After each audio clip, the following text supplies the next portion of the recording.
So while we are talking about the experience of hearing and seeing things, I wanted to bring up this concept of Jung's that sometimes hallucinations can be caused by disconnected complexes. So I'm going to read this passage from this article on thisjungianlife.com that talks about this a little bit.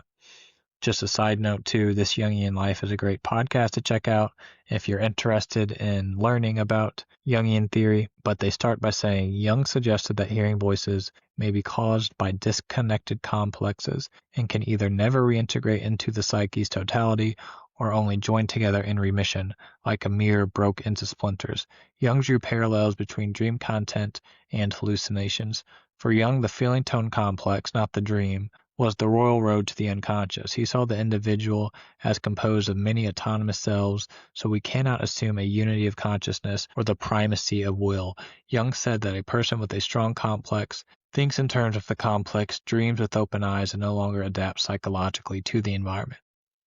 Jung discovered that hallucinations often occurred within the context of significant trauma. He believed that understanding the symbolic message of auditory hallucinations may allow us to piece together the chain of events that led to the emergence of the symptoms. Jung said these forces did not originate in our patient out of nowhere. They are most emphatically not the result of poisoned brain cells, but are normal constituents of our unconscious psyche. They appear in numberless dreams in the same or similar form at a time of life when seemingly nothing was wrong, and they appear in dreams of normal people. So we've already established in Jung's model that we all have autonomous aspects to ourselves, autonomous aspects that live in our psyche, that have their own will, their own needs, their own desires. And this is what a complex is. So if we remember what a complex is, it is formed around a core emotional experience. And around this experience, there is a constellation of associated beliefs, feelings, attitudes, images, and memories. And this forms its own little complex entity that is sort of like a sub-personality. Now, sometimes the psyche may be forced into splitting a complex off from the total personality because the complex may be too emotionally charged or overwhelming or painful, so that if it wasn't cut off, it would cause too much maladaptation to the personality. So whenever this happens, whenever a complex is split off, it may reemerge in the context of hallucinations. This is an attempt at some sort of reintegration into the personality. So if we think of an example, let's take someone who was raped at a young age. So around this very traumatic core emotional experience, a complex is formed. There are certain feelings and beliefs and attitudes and memories and images that form around this complex. Now, let's say that the person, in order to continue to function, to cope, to prevent their personality from totally fragmenting or from totally breaking down into psychosis, their psyche was forced to cut off as much as possible this experience, to split off the complex, to pretend like it didn't happen, to suppress it.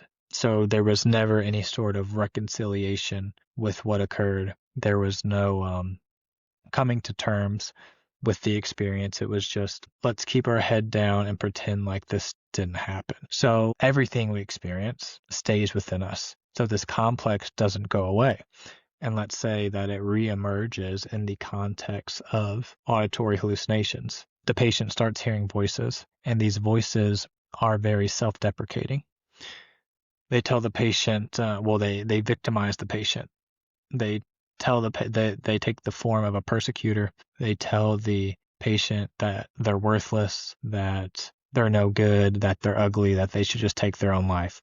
Now, this is a symbolic representation of how the patient felt during this experience, during this trauma.